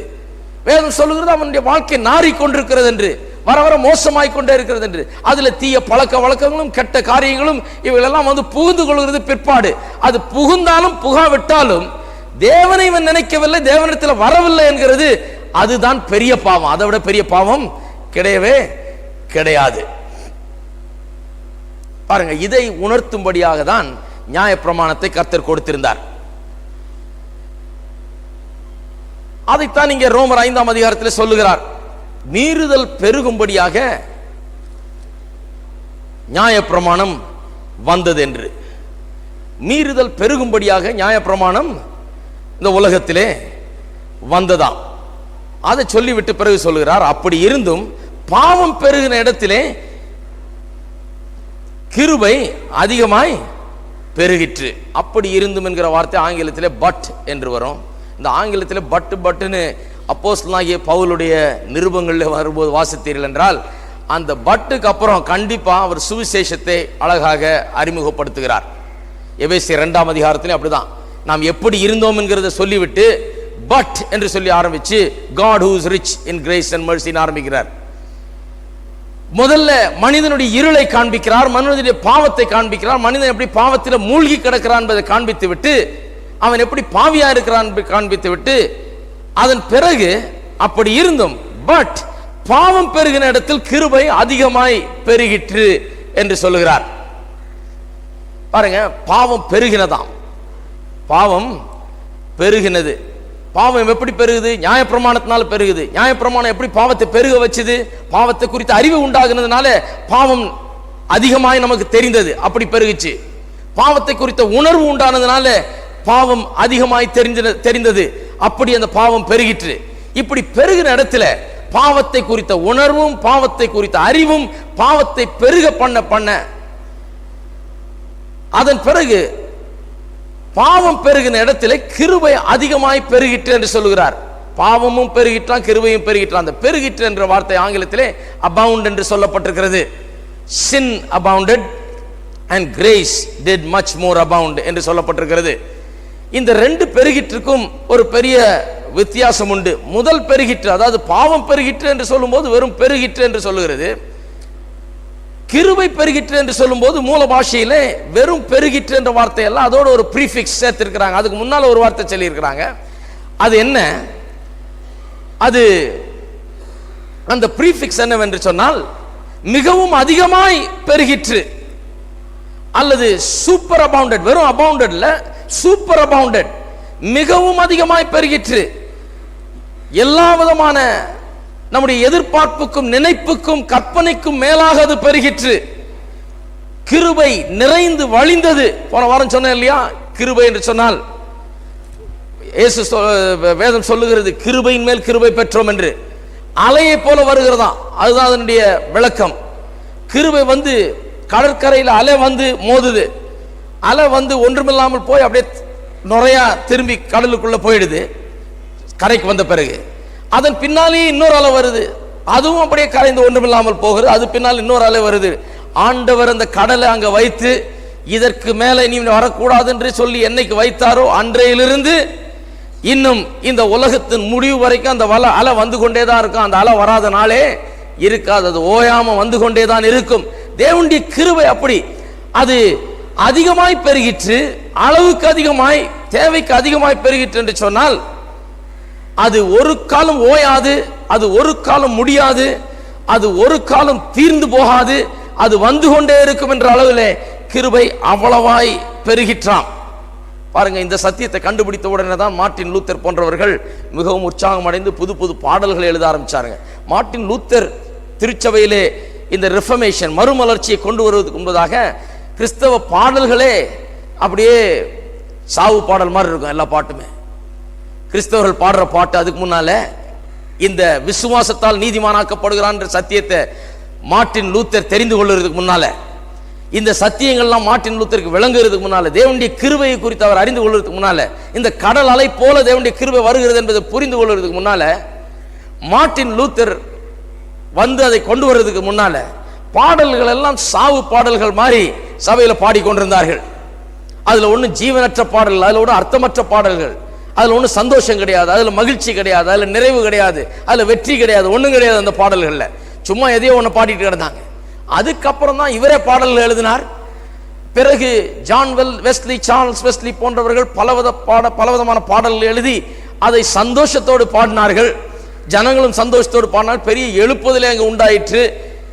ஏன் அப்படி பாடினார்கள்? ஏன் இந்த திடீரென்று இந்த புது பாடல்கள் வரதுக்கு காரணம்? ஏன் இப்பேற்பட்ட நல்ல பாடல்கள் வந்தது? அவர்கள் ஒரு காரியத்தை புரிந்து கொண்டார்கள். பாவம் எவ்வளவாய் மனுஷனை கெடுத்தது என்பதை புரிந்து கொண்டார்கள். கிருபை எவ்வளவாய் வந்தது பெருகிற்று, பாவத்தை விட அதிகமாக தேவனுடைய கிருபை வந்து பெருகிற்று என்பதை அவர்கள் அறிந்து கொண்டார்கள். இந்த ரெண்டுத்தையும் தெரிந்து கொண்டால்தான் பாட்டே வரும். முதலாவது பாவம் எவ்வளவாக மனிதனை கெடுத்து போட்டது என்பதை மனுஷன் புரிந்து கொள்ள வேண்டும். அதை புரிந்து கொண்டால்தான் கிருபை எவ்வளவாக மனிதனை வந்து மாற்றுகிறது என்பதை புரிந்து கொள்ள முடியும். பாவம் எவ்வளவாய் நம்மை ஆட்கொண்டது என்பதை புரிந்து கொண்டால்தான் கிருபை எவ்வளவாய் நமக்கு இன்றைக்கு உதவி செய்கிறது என்பதை நாம் புரிந்து கொள்ள முடியும். பாருங்க, இயேசு ஒரு வீட்டில் போய் சாப்பிட்டு கொண்டிருக்கிறார், பரிசேயனுடைய வீட்டில். பாருங்க, பரிசேயர் சாதாரணமாக சந்தோஷமா பாட்டு பாடவும் முடியாது, அவங்க கர்த்தரை ஸ்தோத்திரிக்கவும் முடியாது. அவங்க எல்லாம் அப்டைட்டா இருப்பாங்க, எப்பவுமே உம்முன்னு இருப்பாங்க பரிசேயர்கள். பரிசேயர்கள் என்று சொன்னால் அவர்கள்ட்ட சந்தோஷமே இருக்காது. ஏன் சந்தோஷம் இருக்காதுன்னு சொன்னா, தாங்கள் பாவிகள் என்பது அவர்கள் ஒரு நாளும் உணர்ந்தது கிடையாது. தேவனுடைய கிருபை அவர்கள் பெற்றதும் கிடையாது. அந்த இடத்துல இயேசு உட்கார்ந்து சாப்பிட்டுட்டு இருக்கிற ஒரு பரிசேயன் வீட்டுல அங்க ஒரு பெண் ஓடி வந்து இயேசுடைய பாதத்தை கழுவி முத்தமிட்டு தன்னுடைய முடியினால் மயிரினால் அவருடைய பாதத்தை துடைத்து விடுகிறாள். இயேசு அப்படி வணங்குறா, விழுந்து விழுந்து வணங்குறா. அவள் பாதத்தை கழுவி விடுறா, முத்தமிடுகிறா. இதை பார்த்துக்கிட்டு இருந்த பரிசேயன், அவன் ரொம்ப பொல்லாத ஒரு பெண், அதை பார்த்துட்டு இருந்த பரிசேயன் சொல்லுகிறான், எவ்வளவு பொல்லாத பெண் என்று இவருக்கு தெரியாதா? இவர் தீர்க்கதரிசின்னு சொல்றாரு. இவ வந்து இந்த அளவுக்கு இவருடைய பாதத்தை முத்தமிட்டு தன்னுடைய மயிரை வைத்து துடைக்கிற அளவுக்கு இவர் விட்டு கொண்டிருக்கிறாரே, இவர் என்ன தீர்க்கதரிசி என்று சொல்லி இவன் கிரிட்டிசைஸ் பண்ணி கொண்டு உட்கார்ந்து கொண்டிருக்கிறான். அப்ப இயேசு சொல்லுகிறார், இரண்டு கடன்காரர்கள் இருந்தார்களாம். ஒருவன் ஒரு தொகை கடனாய் செலுத்த வேண்டியது இருந்தது தன்னுடைய எஜமானுக்கு. இன்னொருவன் அதை விட 10 மடங்கு தொகை கடனா செலுத்த வேண்டியது இருந்தது. ரெண்டு பேருக்குமே கடனை செலுத்த முடியாத காரணத்தினால எஜமான் கடன் கொடுத்தவர் என்ன பண்ணாரா, ரெண்டு பேரையும் கூப்பிட்டு பரவாயில்ல செலுத்தலனா பரவாயில்ல தொலைஞ்சு போன்னு அவர்களை மன்னித்து விட்டு விட்டாராம். 500 ரூபா கொடுக்க வேண்டியவன் மன்னித்தார், 50 ரூபா கொடுக்க வேண்டியவனையும் மன்னித்தார். இயேசு கேட்கிறார், இதுல யார் அந்த எஜமானை அதிகமாய் நேசிப்பார் என்று. யார் நேசிப்பா? யார் 500 ரூபாய்க்கு மன்னிக்கப்பட்டானோ அவன் தான் இன்னும் அதிகமாய் நேசிப்பான். அதனாலதான் ஏன் இந்த பெண் இப்படி பண்றான்ற. ஏன் இந்த பெண் இப்படி பண்றா? இந்த பெண் ஏன் இப்படி செய்கிறாள்? ஏன் உளுந்து முத்தமிடுறா? ஏன் பாதத்தை கழுவுறா? ஏன் மயிரினால் சுத்தம் பண்ணுகிறா? ஏன் இவ்வளவு இருந்தேன் என்பது விளங்குகிறது. எங்க இருந்தோன்றது விளங்குகிறது. இப்போ இயேசு என்ன பண்ணிவிட்டார், எப்படி பாவத்தை மன்னிக்கிறார் என்பதையும் அவன் புரிந்து கொண்டார். இந்த ரெண்டையும் புரிந்து கொண்டிருக்கிறதுனால தான் அப்பேற்பட்ட ஆராதனை. இன்றைக்கு அநேக இடத்துல கர்த்தரை ஆராதிக்க முடியாம செத்த நிலையில் இருக்கிறது. ஏன்னு சொன்னா, முதலாவது ஜனங்கள் தாங்கள் பாவிகள் என்பதை உணர்ந்து, எப்பேற்பட்ட பாவத்தில் சிக்கி கொண்டிருக்கிறோம் என்பதை உணர்ந்து, அதன் பிறகு தேவனுடைய கிருபையினாலே அந்த பாவத்திலிருந்து விடுவிக்கப்பட்டு ரட்சிக்கப்பட்டு அந்த அனுபவத்தை பெறாமல் இருக்கிறபடினாலே, இந்த பாவத்தின் ஆழம் என்ன என்பதை உணராமல் இருக்கிறபடினாலே, அவர்கள் எங்கே கிடந்தார்கள், இயேசு எப்படி ரட்சித்திருக்கிறார் என்று அந்த அறிவு இல்லாதனாலே தான் அவர்களுக்கு ஆதனை வருகிறதில்லை, சந்தோஷமாய் ஆராதிக்க முடியறதில்லை. ஏன்னா யார் இவர்கள் பரிசேயர்ல போற இருக்கிறனால ஆராதிக்க முடியல. பரிசேயன் என்ன சொல்றான்? ஐயோ, நான் பெரிய பாவி ஐயா, ஆண்டவரே நான் ரொம்ப பெரிய பாவி, என்னை மன்னியும், எனக்கு இறங்கும், நான் கேட்கறதே கிடையாது. அவன் ஆண்டவர்கிட்ட வரும்போதே அவனுடைய குவாலிஃபிகேஷன் என்னன்னு சொல்லிட்டு தான் வர்றான். நான் எப்பேற்பட்டவனாக்கும், நான் இந்த கற்பனையெல்லாம் கை கொண்டனாக்கும், நான் உபவாசம் இருந்தனாக்கும், நான் தசமபாவம் செலுத்தினாக்கும், நான் இப்படி ஜெபம் பண்ணனாக்கும், அதை பண்ணனாக்கும், இதை பண்ணனாக்கும், தர்மம் செய்தவனாக்கும் அப்படின்னு சொல்லி அவன் 1008 குவாலிஃபிகேஷன், தன்னுடைய தகுதிகளை அவன் சொல்லுகிறான். ஆனால் இந்த பெண்ணோ, அவளுக்கு தகுதிகள் ஒன்றும் கிடையாது. ஒரு பொல்லாத வாழ்க்கை வாழ்ந்த பெண். அவள் தன்னுடைய பாவத்தை உணர்ந்தவள், தான் எப்பேற்பட்ட பாவி என்பதை உணர்ந்தவள், அப்புறம் இயேசுடைய அன்பை உணர்ந்தவள். இந்த ரெண்டுத்தையும் உணர்ந்துட்டா நம்ம பாடாமல் இருக்க முடியாது. இருக்கிறீங்களா? ஆகியால் தான் அப்படி பாடுறோம். சிலர் கேட்குறாங்க, ஏன் அப்படி பாடுறீங்க? அது ஏன் அப்படி பாடுறோன்னா, எப்படி இருந்தோன்னு தெரியும், இன்னைக்கு எப்படி இருக்கிறோன்னு தெரியும், எப்பேற்பட்ட பாவம் நம்ம ஆட்கொண்டது தெரியும், எப்பேற்பட்ட வல்லமை இப்பொழுது நமக்கு கொடுக்கப்பட்டிருக்கிறது என்பது நமக்கு தெரியும், எப்பேற்பட்ட உளையான சேற்றில சிக்கி கொண்டிருந்தோம் என்று தெரியும், எப்பேற்பட்ட தேவனுடைய அன்பு கிருபை நம்மை மீட்டு கொண்டது என்பதும் நமக்கு இன்றைக்கு தெரியும். ஆகையால் தான் பாடுகிறோம். ஆகையால தான் இதுக்கு ரட்சிப்பின் கீதங்கள் என்று பெயர். இது ரட்சிக்கப்பட்டவர்கள் பாடுகிறது, உண்மையாகவே இயேசுவை ஏற்றுக்கொண்டு இதை உணர்ந்தவர்கள் பாடுகிறது. இது ஏதோ கோயிலில் போய் நின்றுக்கிட்டு ஏதோ 2 பாட்டை பாடினா அதுக்கப்புறம் தான் காணிக்கை எடுப்பாங்க, அதுக்கப்புறம் தான் பிரசங்கம் பண்ணுவாங்க, அதுக்கப்புறம் தான் முடியும், பாடிடுவோம், கடகடன்னு பாடிடுவோம் இதை அப்படின்னு பாடுறது கிடையாது. இது ஏன் பாடுகிறோம்? நம்முடைய உள்ளத்தின் ஆழத்திலிருந்து பாடுகிறோம். கிறிஸ்துவின் அன்பை உணர்ந்தவர்களாய் பாடுகிறோம், அந்த கிருபையை அனுபவித்தவர்களாய் பாடுகிறோம், அந்த அலை போல வருகிற தேவனுடைய கிருபையை பெற்றவர்களாய், பாவம் மன்னிக்கப்பட்டவர்களாய், விடுதலை ஆக்கப்பட்டவர்களாய், நாம் எந்த நிலையில் இருந்தோம், கர்த்தர் இன்னைக்கு எந்த நிலையில் நம்ம கொண்டு வந்திருக்கிறார் என்பதை அறிந்தவர்களாய் நாம் பாடுகிறோம், கர்த்தரிடத்திலே சந்தோஷிக்கிறோம், கர்த்தரை நாம் ஆராதிக்கிறோம். ஆக பாவத்தில் எவ்வளவு ஆழமாய் சிக்கி கொண்டிருந்தோம், எவ்வளவு கட்டுண்டிருந்தோம் என்பதை அறிந்தால்தான் இன்றைக்கு இருக்கிற கிருபையின் மூலமாய் உண்டாயிருக்கிற இந்த விடுதலையை, ரட்சிப்பை நாம் பாராட்ட முடியும், அதை மேன்மை பாராட்ட முடியும். அப்ப பாவம் எப்படி நம்ம ஆண்டு கொண்டிருந்தது என்பதை குறித்து பார்ப்போம். பாருங்க, பாவம் பெருகிற இடத்தில் கிருபை அதிகமாய் பெருகிட்டு என்று சொல்லுகிறது. அதிகமாய் என்று சொன்னால் சூப்பர் அபண்டன்ட்லி, அதாவது பாவம் பெருகினதை விட கிருபை அதிகமாக பெருகிட்டு, பாவம் நமக்கு என்னவெல்லாம் செய்ததோ அதை விட அதிகமாய் தேவனுடைய கிருபை நமக்கு செய்திருக்கிறது. பாவம் நம்ம அழித்து போட்டது, தேவனுடைய கிருபை நம்ம மறுபடியும் உயிருள்ளவர்களாக்கி ஜீவனை நமக்கு கொடுத்து நம்மை வாழ வைக்கிறது. 21ஆம் வசனத்தில் சொல்லப்பட்டிருக்கிறது, ஆதலால் பாவம் மரணத்துக்கு ஏதுவாக ஆண்டு கொண்டது போல.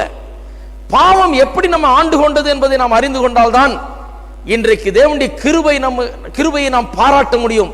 நாம் எங்க இருந்தோம் என்பதை புரிந்து கொண்டால்தான் நாம் இன்றைக்கு தேவனுடைய கிருபையை நாம் மேன்மை பாராட்டி தேவனை நாம் துதிக்க முடியும். பாவம் எப்படி நம்ம ஆண்டு கொண்டது என்பதை கொஞ்சம் பார்ப்போம். முதலாவது, பாவம் நம் மீது அதிகாரம் செலுத்தி நம்ம ஆண்டு கொண்டது. பாவம் நம் மீது அதிகாரம் செலுத்தி நம்ம ஆண்டு கொண்டது. சில வசனங்களை வாசிப்போம். எபேசியர் 2ஆம் அதிகாரம் 1-2. அக்கிரமங்களினாலும் பாவங்களினாலும் மரித்தவர்களாகிய உங்களை உயிர்ப்பித்தார், அவைகளில் நீங்கள் முற்காலத்திலே இவ்வுலக வழக்கத்திற்கேற்றபடியாகவும் கீழ்ப்படியாமையின் பிள்ளைகளிடத்தில் இப்பொழுது கிரியை செய்கிற ஆகாயத்து பிரபுவாகிய ஆவிக்கேற்றபடியாகவும் நடந்து கொண்டீர்கள். அதாவது நாம் மரித்தவர்களா இருந்தோம், பாவத்தில் செத்தவர்களா மரித்தவர்களா இருந்தோம். நம்முடைய நடக்கை, நம்முடைய வாழ்க்கை ஒரு கீழ்ப்படியாத வாழ்க்கை, உலகத்தின் வழக்கத்துக்கு உட்பட்ட ஒரு வாழ்க்கை, ஒரு தீமையான வாழ்க்கையா இருந்தது என்று அவர் சொல்லுகிறார். 3ஆம் வசனம், அவர்களுக்குள்ளே நாம் எல்லாரும் முக்காலத்திலே நமது மாம்ச இச்சையின்படியே நடந்து நமது மாம்சமும் மனசும் விரும்பினவளை செய்து சுவாபத்தினாலே மற்றவர்களைப் போல கோபாக்கினின் பிள்ளைகளாக இருந்தோம். பாருங்க, மனுஷன் பாவத்திலே சிக்கி கொண்டு அதனுடைய வல்லமையின் கீழே இருக்கிறான். சங்கீதம் 51:5 சங்கீதக்காரன் சொல்லுகிறான், நான் பாவத்திலே, என் தாய் என்னை பாவத்திலே கற்பந்தரித்தாள். 51:5, இதோ நான் துர்க்குணத்தில் உருவானேன், என் தாய் என்னை பாவத்திலே கற்பந்தரித்தாள். பாவம் மனுஷனை எப்படி ஆண்டு கொண்டதாம்? அவன் மீது அதிகாரம் செலுத்துது. பாவம் ஒரு டிக்டேட்டர் மாதிரி, பாவம் ஒரு டைரண்ட் மாதிரி, ஒரு அதிகாரி மாதிரி அதிகாரம் செலுத்தி இப்படித்தான் சொல்லி கழுத்தை பிடிச்சு நம்மை செய்ய வைக்கிறது. பாவம் ஒவ்வொரு மனுஷனை ஆண்டு கொண்டிருக்கிறது. தாவீது சொல்லுகிறான், நான் துர்க்குணத்திலே உருவாகி விட்டேன், என் தாய் என்னை பாவத்திலே கற்பம் தரித்தாள் என்று தாவீது தன்னை குறித்து சொல்லுகிறான். மனுஷன் இன்றைக்கு பாவத்தின் அதிகாரத்துக்கு கீழே இருக்கிறான் என்பதிலே சந்தேகமே கிடையாது. யோவான் எழுதின சுவிசேஷம் 8ஆம் அதிகாரத்துக்கு திருப்போம். இயேசு அங்கே சொல்லிக் கொண்டிருக்கிறார். 8ஆம் அதிகாரம் 31ஆம் வசனத்திலிருந்து, இயேசு தம்மை விசுவாசித்த யூதர்களை நோக்கி, நீங்கள் என் உபதேசத்தில் நிலைத்திருந்தால் மெய்யாகவே என் சீஷர்களாக இருப்பீர்கள், சத்தியத்தை அறிவீர்கள், சத்தியம் உங்களை விடுதலையாக்கும் என்றார். அவர்கள் அதுக்கு பிரதியுத்தரமாக, கவனிங்க, யூதர்கள் இவங்கெல்லாம் பரிசேயர்கள், அவர்கள் அதுக்கு பிரதியுத்தரமாக, நாங்கள் ஆபிரகாமின் சந்ததியாக இருக்கிறோம், நாங்கள் ஒரு காலம் ஒருவனுக்கும் அடிமைகளாக இருக்கவில்லை, விடுதலை ஆவீர்கள் என்று நீர் எப்படி சொல்லுகிறீர்கள் என்றார்கள். எப்படி புத்தி வேலை செய்து பாருங்க. சத்தியத்தை அறிவீர்கள், சத்தியம் உங்களை விடுதலையாக்க சொல்றாரு. ஆனா பரிசேயர்கள் சொல்றாங்க, அது எப்படி நீர் விடுதலை ஆவீர்னு சொல்லலாம்? நாங்க அடிமைத்தனத்தில் இருந்தோம், நாங்கள் யாருக்கும் அடிமை கிடையாது, நாங்க எந்த காலத்திலிருந்து ஆபிரகாமுடைய பிள்ளைகளா இருக்கிறோம், நாங்கள் யாருக்கும் அடிமைகளா இருந்ததே கிடையாது என்கிறார்கள். பாருங்க, தாங்கள் பாவிகள் என்கிற உணர்வு கிடையாது. தாங்கள் பாவம் செய்து விட்டோம், தாங்கள் பாவத்தில் சிக்கி கொண்டிருக்கிறோம், பாவத்தின் அதிகாரத்தில் இருக்கிறோம் என்கிற அதை ஒத்துக்கொள்ளுகிறது கிடையாது. ஆம், நான் பாவிதான், பாவத்தின் அதிகாரத்தில் வாழ்ந்து கொண்டிருக்கிறேன், பாவம் என்னை ஆட்கொண்டு கொண்டிருக்கிறது என்று அவர்கள் ஒத்துக்கொள்ள அவர்களுக்கு பிரியமில்லை. அவன் கேட்கிறான், என்னை எப்படி நான் விடுதலையாவேன்னு சொல்லலாம்? நீர், நான் எப்போ அடிமையா இருந்தேன்? நான் யாருக்குமே அடிமையா இருந்ததே கிடையாது. ஆகியால் தான் பாருங்க, கிறிஸ்தவ வாழ்க்கையை எப்படிப்பட்ட ஆட்களால் அனுபவிக்கவும் முடியாது. ஏன்னா கிறிஸ்தவ வாழ்க்கை அனுபவிக்கிறதுக்கு முதல் ரிக்குவயர்மெண்ட் என்ன? நான் பாவி என்கிறத முதல்ல ஒத்துக்கொண்டு ரட்சிப்பை பெற வேண்டும். நான் பாவி, நான் பாவத்தின் அடிமைத்தனத்தில் சிக்கி கொண்டிருக்கிறேன், எனக்கு விடுதலை தேவை என்பதை முதலாவது மனிதன் ஒத்துக்கொள்ள வேண்டும். அங்கதான் கிறிஸ்தவ வாழ்க்கையை ஆரம்பிக்குது. இவங்க அதுக்குள்ளே வர்றதுக்கு மறுக்கிறார்கள். இரண்டாவது, பாவம் எப்படி நம்ம ஆண்டு கொள்கிறது என்று பார்ப்போம். 1 கொரிந்தியர் 2ஆம் அதிகாரம். 1 கொரிந்தியர் 2ஆம் அதிகாரம். அதாவது மனிதனுடைய மனதை அது அரசாளுகிறது. Sin reigns by controlling the mind. மனிதனுடைய மனதை சிறைப்படுத்துகிறது. ஜென்ம சுவாபமான மனுஷனோ தேவனுடைய ஆவிக்குரியவைகளை ஏற்றுக்கொள்ளான், அவைகள் அவனுக்கு பைத்தியமாய் தோன்றும், அவைகள் ஆவிக்கேற்ற பிரகாரமாக ஆராய்ந்து நிதானிக்கப்படுகிறவர்களாதனால் அவைகளை அறியவும் மாட்டான். அவனால் அறிந்து கொள்ள முடியாது, ஆவிக்குரிய சத்தியங்களை அறிந்து கொள்ள முடியாது. ஏன்? பாவம் அவனுடைய மனதை பிடித்து வைத்துக் கொள்கிறது, அறிந்து கொள்ளாதபடி தடை செய்கிறது, அறிந்து கொள்ளாதபடிக்கு அவனுடைய மனதை இருட்டாக்குகிறது. 2 கொரிந்தியர் 4ஆம் அதிகாரம் 3-4 வசனங்கள். எங்கள் சுவிசேஷம் மறைபொருளாயிருந்தால் கெட்டு போகிறவர்களுக்கே அது மறைபொருளாயிருக்கும். தேவனுடைய சாயலாயிருக்கிற கிறிஸ்துவின் மகிமையான சுவிசேஷத்தின் ஒளி அவிசுவாசிகளாகி அவர்களுக்கு பிரகாசமாய் இராதபடிக்கு இப்பிரபஞ்சத்தின் தேவனானவன் அவர்களுடைய மனதை குருடாக்கினான். யாருடைய மனதை குருடாக்கினானா? அறிவியே மழுங்கி போக பண்ணிவிட்டான், குருடாக்கி விட்டான். பிசாசானவன், இப்பிரபஞ்சத்தின் தேவன், இந்த பிசாசானவன் ஜனங்களுடைய மனதை குருடாக்கி போட்டான் என்று வேதம் சொல்லுகிறது. இப்ப ஜனங்கள் சத்தியத்தை அறிந்து கொள்ள கூட முடியாது. பாவத்தினால் அவர்கள் ஆளப்படுகிறார்கள், பாவம் அவர்கள் ஆண்டு கொண்டிருக்கிறது, அவர்கள் துர்க்குணத்திலே உருவாகிறார்கள், பாவத்திலே கற்பம் தரிக்கப்படுகிறார்கள். பிறந்தது முதற்கொண்டு பாவம் தான் ஆண்டு கொண்டிருக்கிறது அவர்களை. அது போதாது என்று சொல்லி அந்த உள்ள அந்த சுவாபம் அவர்களுக்கு வந்து விட்டது போதாதுன்னு இப்ப மனமும் இருட்டாகிவிட்டது. கர்த்தருடைய சத்தியத்தை கேட்டு தெரிஞ்சு கொள்ளுகிற அளவு கூட அவருடைய மனதில் வெளிச்சம் கிடையாது என்று வேதம் சொல்லுகிறது. மனது இருட்டாகிவிட்டது என்று வேதம் சொல்லுகிறது. மூன்றாவது பாவம் எப்படி ஆண்டு கொண்டிருக்கிறதுன்னு பார்ப்போம். பாவம் இந்த வில்லையும் கண்ட்ரோல் பண்ணுகிறது. மனுஷனுடைய சித்தம் கொள்ளுகிற ஆற்றலையும் கண்ட்ரோல் பண்ணி அவனை ஆண்டு கொண்டிருக்கிறது என்று வேதம் நமக்கு போதிக்கிறது. பாவம் செய்த பிறகு, மனுஷன் ஆதாம் பாவம் செய்த பிறகு, அதன் பிறகு பிறந்தவர்கள் யாவரும் அவர்கள் அந்த வில்லினுடைய அந்த பவரை இழந்து விட்டார்கள். தங்களுடைய சித்தம் கொள்ளுகிற ஆற்றல் அதை உபயோகப்படுத்தி ஒன்றும் அவர்களால் செய்ய முடியாமல் இருக்கிறது. அவர்கள் எதையும் தெரிந்து கொள்ள முடிகிறதில்லை. அவர்கள் வெள்ளை சட்டை வேணுமா கருப்பு சட்டை வேணுமான்னு தெரிஞ்சு கொள்வாங்க. ஆனால் பெரிய காரியங்கள் ஒன்றும் தெரிந்து, முக்கியமான காரியங்கள் ஒன்றையும் அவர்கள் தெரிந்து கொள்ள முடியாது. சாதாரண காரியங்களில் அவர்களுக்கு சாய்ஸ் இருக்குது. ஆனால் மனதை குருடாக்கி போட்டு அவர்கள் சுவாபத்தை கெடுத்து போட்டு வைத்திருக்கிறபடினால பிசாசு அவர்களுக்கு அந்த வில், அவருடைய அந்த தெரிந்து கொள்ளுகிற ஆற்றல் கூட இல்லாமல், தெரிந்து கொள்ள முடியாமல் இருக்கிறார்கள். Man is not a sinner because he chooses to sin. அவன் பாவம் செய்ய தெரிந்து கொண்டு அவன் பாவம் செய்யறதில்ல. அவன் ஒன்றும் நான் இன்னைக்கு பாவம் செய்கிறேன், இன்னைக்கு போய் நான் பாவம் செய்யலான் இருக்கிறேன்னு போய் பாவம் செய்யறதில்ல. அவன் காலையில் எந்திரிச்ச உடனே பாவம் அதிகாரத்தோடு அவன் கழுத்தை பிடிச்சி இழுத்துட்டு போய் பாவத்தில் முழுக்கடிச்சு அந்த சகதியில் போட்டு பெரட்டி எடுக்குது பாவம். இவன் ஒன்றும் நான் செய்கிறவான் போல, இவன் ஒன்றும் தன்னுடைய வில் பவரை உபயோகப்படுத்தி நான் பாவத்தில் செய்ய போறேன், இதை செய்ய போறேன், அதை செய்ய போறேன்னு கிடையாது. அவனை பாவம் ஆண்டு கொண்டிருக்கிறபடியானால், மனது குருடா இருக்கிறபடினாலே பாவம் அவனை அப்படியே ஒரு சிறைப்படுத்தி அவனை ஆட்கொண்டு அவனை வழி நடத்தி கொண்டு வருகிறது. அடுத்தது பாவம் அவனுக்குள்ளாக அழிவையும் அவனுடைய வாழ்க்கையில அழிவை உண்டாக்குகிறது. அது மட்டுமல்லாமல் அவனை அப்படியே மாற்றி போடுகிறது. அவனுடைய குணமே மாறுகிறது, அவனை குறித்த எல்லாமே மாறுகிறது. அவன் மாறி மாறி மாறி அவனுடைய தேவனுடைய எப்படி அவனை சிருஷ்டித்தாரோ, என்னவா இருக்க வேண்டும் என்று சிருஷ்டித்தாரோ அதற்கு மாறாக அவன் இருக்கிறான். மனிதன் முற்றிலுமாக மாற்றப்படுகிறான். அவனுடைய விருப்பங்கள், அவனுடைய எல்லா காரியங்களுமே மாறுகிறது. பாவம் அதை அப்படி செய்கிறது, அவனை மாற்றுகிறது, அவனுடைய மொத்த உருவத்தையே மாற்றி விடுகிறது. கடைசியாக பாவம் மரணத்தை கொண்டு வருகிறது, சரீர பிரகாரமான மரணத்தை கொண்டு வருகிறது. இப்படி மனிதனை பாவம் ஆண்டு கொண்டிருக்கிறது. மனிதன் பாவத்தினால் ஆளப்படுகிறான். பாவம் ஆண்டு கொண்டிருக்க என்று வேதம் சொல்லும் போது, பாவம் மரணத்துக்கு ஏதுவாக ஆண்டு கொண்டது என்று வேதம் சொல்லும் போது, உண்மையாகவே ஒரு கொடூரமான ஒரு ஆட்சிக்கு உட்பட்டவன் இருக்கிறான். அதற்கு அடங்கி வாழ்ந்து கொண்டிருக்கிறான், வேற வழி இல்லாமல் இருக்கிறான். ஜனங்களை நாம் பார்க்கும்போது, சுவிசேஷத்தை அறிவிக்கும் போது அவர்களை பார்த்து ஏதோ அவர்கள் கொஞ்சம் திருந்தினா நல்லாயிடும், அவங்க கொஞ்சம் எப்படி பண்ணா நல்லாயிடும், அப்படி பண்ணா நல்லாயிடும் நினைக்கிறது கிடையாது. அவர்கள் பாவத்தில் சிக்கி கொண்டிருக்கிறார்கள், மனம் குருடாக்கப்பட்டிருக்கிறது, அவர் குருடர்களாக இருக்கிறார்கள், செத்தவர்களாக இருக்கிறார்கள், பாவத்தின் உளையான சேற்றில் சிக்கி கொண்டிருக்கிறார்கள்.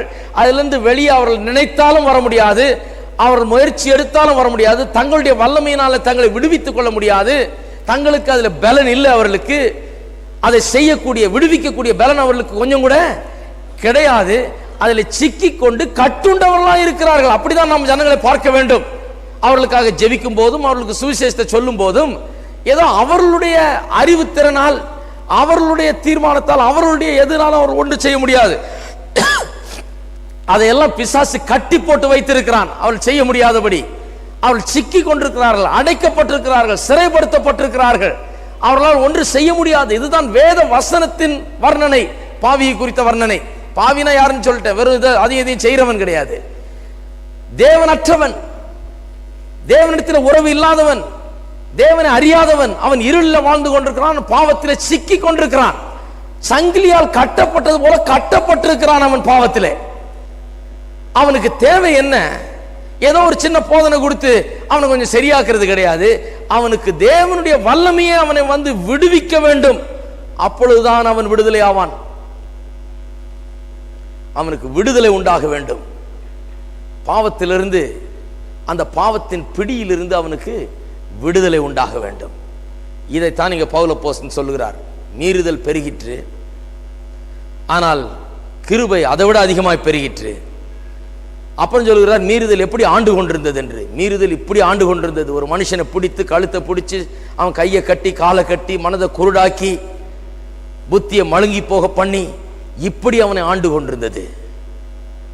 அவனை ஆண்டு கொண்டு அவன் அதிலிருந்து வெளியே வர முடியாதபடி தவித்து கொண்டிருக்கிறான். அந்த நிலையில தான் மனுஷன் இருக்கிறான். அப்படி இருந்த மனுஷனை இந்த கிருபை வந்து அவனுடைய சங்கிலிகளை அறுத்து போட்டு அவனை விடுதலையாக்கி அவனை சுத்தமாக்கி அவனை கழுவி அவனை மாற்றி, பாவம் எப்படி அவனை உருவிளக்க செய்ததோ அப்படியே தேவனுடைய சாயலுக்கு எதிராக மாற்றினதோ, இந்த கிருபை வந்து இவனை தேவனுடைய சாயலுக்கு ஒப்பாக மாற்றுகிறது, அவருடைய குமாரனுடைய சாயலுக்கு ஒப்பாக மாற்றுகிறது என்று பவுல் அப்போஸ்தலன் சொல்லுகிறார். கிருபை பாவத்தை விட அதிக வல்லமை நிறைந்தது. பாவம் வந்து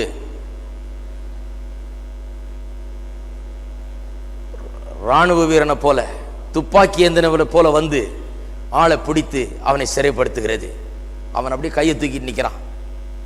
சொல்றது தான் செய்யணும், நம்ம பாவம் சொல்றது தான் செய்யணும். பாவத்துக்கு அடிமை, பாவத்தில் கட்டுண்டு கிடக்கிறான். இயேசு வந்து அந்த துப்பாக்கி ஏந்தினவன் என்ன பண்றார்? முதல்ல அவனை கட்டுகிறார், அவனுடைய வல்லமையை ஒழிக்கிறார், அவனுடைய அதிகாரத்தை ஒழித்து போடுகிறார், அவன் மீது ஜெயத்தை எடுக்கிறார், நம்மை அவர் விடுதலை ஆக்குகிறார். நாம் அதிலிருந்து வெளியே வர்றோம். இனிமேல் தான் நமக்கு அதில் வாழ்வே உண்டு. எத்தனை பேர் அதை நாம் உணர்கிறோம் என்று தெரியவில்லை. நாம் எப்பேற்பட்ட கட்டிலே கிடந்தோம், எப்பேற்பட்ட பாவத்தின் உளையான சேற்றில் சிக்கி கொண்டிருந்தோம். இன்றைக்கு கர்த்தர் நம்மை எப்படி விடுதலை ஆக்கி இருக்கிறார் என்பதை நாம் உணர வேண்டும். அதை உணர்ந்து பார்க்கும்போது நம்முடைய உள்ளம் நன்றியால் நிறைகிறது, நன்றியால் பொங்குகிறது. கர்த்தரை நாம் துதிக்க ஆரம்பிக்கிறோம், கர்த்தரை நாம் ஸ்தோத்தரிக்க ஆரம்பிக்கிறோம். ஸ்தோத்தரிக்காமல் இருக்க முடியாது. பாவம் எப்படி பெருகினது, நம்மளை எப்படி ஆட்கொண்டது, நம்மளை எப்படி அரசாட்சி செய்தது, நம்மளை எப்படி கட்டி வைத்திருந்தது என்பதை உணரும் போது இயேசுவினுடைய விடுதலை எப்பேற்பட்டது, எவ்வளவு வல்லமையானது, எவ்வளவு அற்புதமானது என்பதை நாம் அறிந்து கொள்கிறோம். ஆகையால் தான் பாடுகிறோம். அப்பேற்பட்ட பாடலை தான் பாட வேண்டும். அந்த சந்தோஷத்தின் பாடலை, ரட்சிப்பின் பாடலை பாட வேண்டும். மன மகிழ்ச்சியின் பாடலை பாட வேண்டும். நம்முடைய விடுதலை குறித்த பாடலை பாட வேண்டும். நம்முடைய சங்கிலிகள் அருந்ததை குறித்த பாடலை பாட வேண்டும். பிசாசின் பிடியிலிருந்து நாம் விடுதலையான அந்த பாடலை பாட வேண்டும். எப்படி சாத்தான அதிகாரத்தை இயேசு பறித்து போட்டார் என்கிறது அந்த பாடலை பாட வேண்டும். ஏதோ அதையும் இதையும் அல்ல, நம்முடைய இந்த ரட்சிப்பின் அனுபவத்தை நாம் பாட வேண்டும். கர்த்தரை நாம் ஸ்தோத்தரிக்க வேண்டும். இன்றைக்கு முடிவில் ஒரே ஒரு காரியத்தை சொல்லுகிறேன்.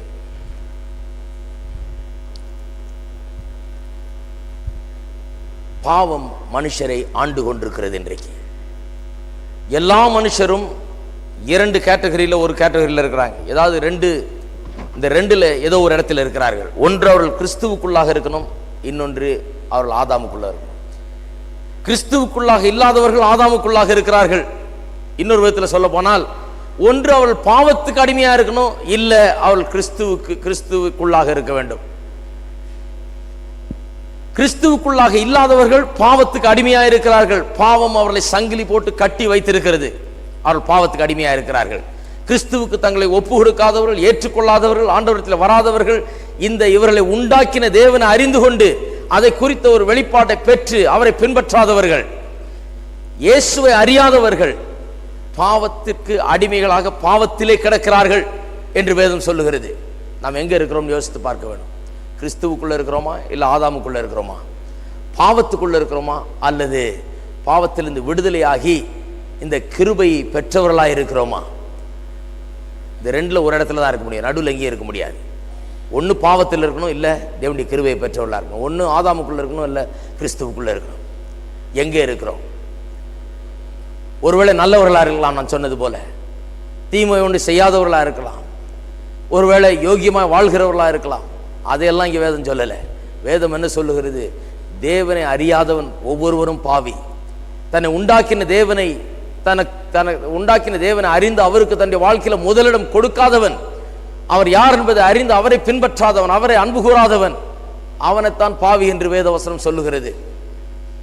அப்பேற்பட்ட விதத்திலே அந்த இடத்திலே நாம் இருப்போம் என்றால் பாவிகளாயிருப்போம் என்றால் பாவத்தில் கட்டுண்டு கிடக்கிறோம் என்றுதான் பொருள். பாவத்தின் சம்பளம் மரணம் என்று வேதம் சொல்லுகிறது. அந்த பாவத்தின் வல்லமையானது அப்படி கட்டுண்டு கிடக்கிற மனுஷனை இழுத்து கொண்டு போய் கடைசியில் அவனை அழிவுக்கு கொண்டு போய் சேர்க்கிறது. அவனை ஒன்றுமில்லாமல் ஆக்குற வரைக்கும் அந்த பாவம் விடுகிறதில்லை. அந்த பாவத்தின் சம்பளம் மரணம் என்று வேதம் சரியாக சொல்லி இருக்கிறது. அவனை இழுத்து கொண்டு போய் அவனை சுத்தமாய் கெடுக்கிற வரைக்கும் அந்த பாவமானை விடுகிறதில்லை. அந்த பாவத்திலிருந்து விடுபடுவதற்கு ஒரே ஒரு வழிதான் இயேசு கிறிஸ்து. அவர் கல்வாரி சிலுவையில் செய்த அந்த ஒரே காரியம்தான் மனுஷனை பாவத்திலிருந்து விடுவிக்கிறது. ஏனென்றால் தேவன் ஒரு பிரமாணத்தை வைத்திருக்கிறார், ரத்தம் சிந்தது இல்லாமல் பாவ மன்னிப்பு கிடையாது என்று. அந்த பிரமாணத்தின்படிதான் இந்த உலகம் இயங்கி வருகிறது.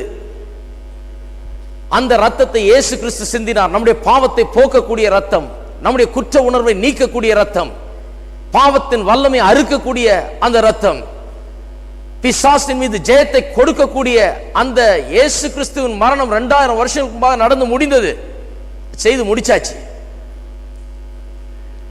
இன்றைக்கு அதை விசுவாசிக்கிறவர்களுக்கு விடுதலை உண்டு, அதன் மூலமாக விடுதலை உண்டு.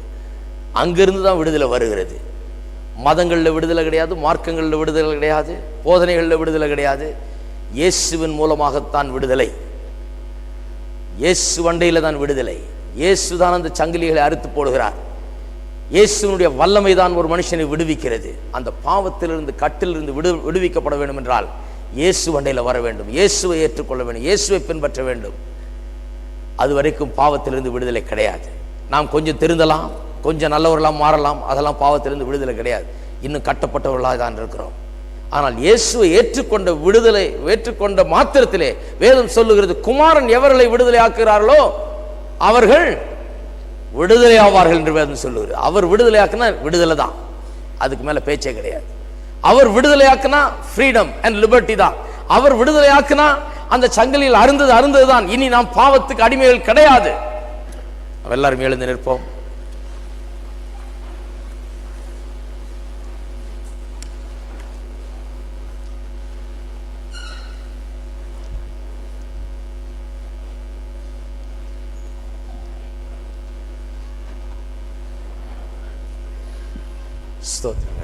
நாம் எல்லாரும் தலைவணங்கி நாம் ஜெபிப்போம். நாம் கர்த்தரை துதிப்போம், கைகளை உயர்த்தி நாம் கர்த்தரை ஸ்தோத்திரிப்போம். பாவம் பெருகின இடத்திலே கிருபை இன்னும் அதிகமாய், அளவுக்கு அதிகமாய், எல்லாவற்றுக்கும் மேலாய் கிருபை பெருகினபடியால் நாம் கர்த்தரை ஸ்தோத்திரிப்போம். கர்த்தரை கிருபைக்காக நாம் கர்த்தரை ஸ்தோத்திரிப்போம்.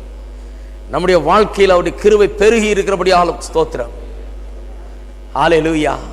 ஸ்தோத்திரம் கர்த்தாவே, ஸ்தோத்திரம் தேவனே, உமக்கு ஸ்தோத்திரம், ஸ்தோத்திரம், ஸ்தோத்திரம், ஸ்தோத்திரம் கர்த்தாவே, ஸ்தோத்திரம் கர்த்தாவே, உமக்கு ஸ்தோத்திரம், ஸ்தோத்திரம் தேவனே, உமக்கு ஸ்தோத்திரம்.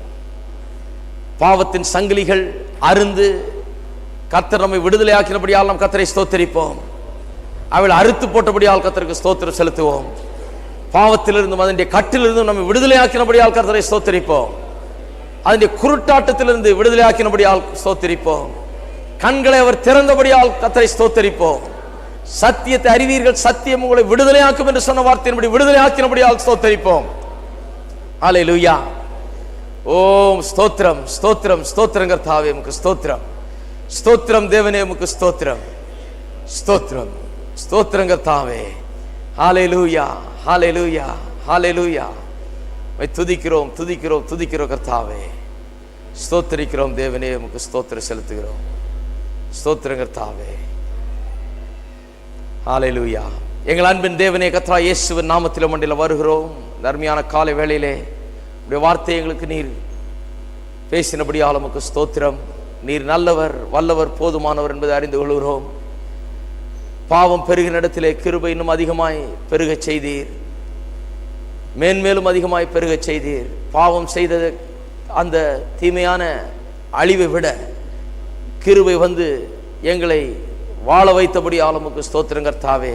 எங்களுக்கு கொடுத்த புது வாழ்வுக்காக உமக்கு ஸ்தோத்திரம், சந்தோஷத்துக்காக ஸ்தோத்திரம், சமாதானத்துக்காக ஸ்தோத்திரம், விடுதலைக்காக ஸ்தோத்திரம், சத்தியத்தை அறிந்து கொள்ளக்கூடிய அளவுக்கு மனதை பிரகாசிப்பிக்க பண்ணினபடியால் உமக்கு ஸ்தோத்திரம் கர்த்தாவே. இருள் நீங்கினபடியால் உமக்கு ஸ்தோத்திரம், கட்டுகள் அருந்தபடியால் உமக்கு ஸ்தோத்திரம் கர்த்தாவே.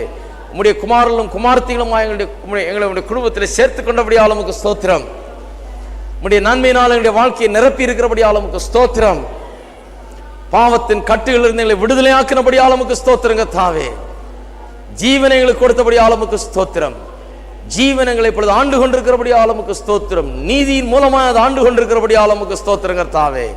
உமக்கு ஸ்தோத்திரம், ஸ்தோத்திரம், ஸ்தோத்திரம் தேவனே, உமக்கு ஸ்தோத்திரம். ஓ, இங்க வந்திருக்கிற ஒவ்வொரு மக்களையும் ஆசீர்வதித்தருள வேண்டுமே கர்த்தாவே. ஒவ்வொருடைய தேவைகளை சந்தித்தருளும். சத்தியத்தை அறிவீர்கள், சத்தியம் உங்களை விடுதலை ஆக்கும் என்று சொன்னபடி சத்தியத்தை அறிந்தவர்களாய் விடுதலை ஆக்கப்பட்டவர்களாய் இங்கிருந்து செல்லட்டும்.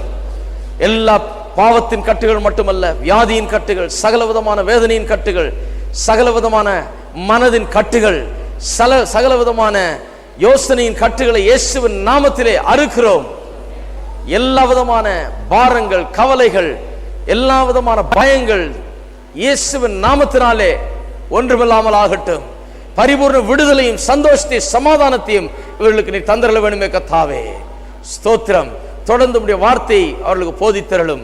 தொடர்ந்து கர்த்தாவே உள்ளத்தில் நீர் பேசியறல வேண்டுமே கர்த்தாவே. நன்றியுள்ள இருதயத்தோடு உம்மை துதிக்கிறவர்களாய் கர்த்தாவே, பாவத்திலிருந்து எங்களை மீட்டு கொண்டபடியால் கர்த்தாவே அதை உணர்ந்தவர்களாய் உம்மை துதிக்க நீர் கிருபை செய்தரலும். ஒவ்வொருவரையும் ஆசீர்வாதத்தோடு அனுப்பும். இயேசுவின் நாமத்திலே கேட்டுக்கொள்கிறோம். ஆமென். நம்முடைய கர்த்தராகிய இயேசு கிறிஸ்துவின் கிருபையும் பிதாவாகிய தேவனுடைய அன்பும் பரிசுத்த ஆவியானவருடைய ஐக்கியம் நம் அனைவரோடும் இன்றைக்கும் என்றைக்கும் இருப்பதாக. ஆமென்.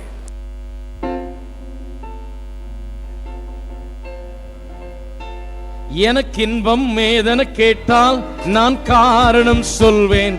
என் பாவம் நீங்கிற்றே, வம்பன் வந்தென்னை நோக்கி எங்கே நீங்கிற்றென்றால் தெம்பாய் நீங்கிற்றென்பே. அதை கல்வாரியின் அவை வானம் பூமி போல நீங்கிற்றே. அன்பர் மறதி கடலுள்ளே ஆழ்ந்தது நன்றே. ஆமே சுத்தமானே கத்திரா. அதை கல்வாரியின் ரத்தத்தாலே மூடியாச்சுதே. வானம் பூமி போல நீங்கிற்றே. அன்பர் மறதி கடலுள்ளே ஆழ்ந்தது நன்றே. ஆமே சுத்தமானே. அதை கல்வாரியின் ரத்தத்தாலே மூடியாச்சுதே. வானம் பூமி போல நீங்கிற்றே. அன்பர் மறதி கடலுள்ளே ஆழ்ந்தது நன்றே. ஆமே சுத்தமானே.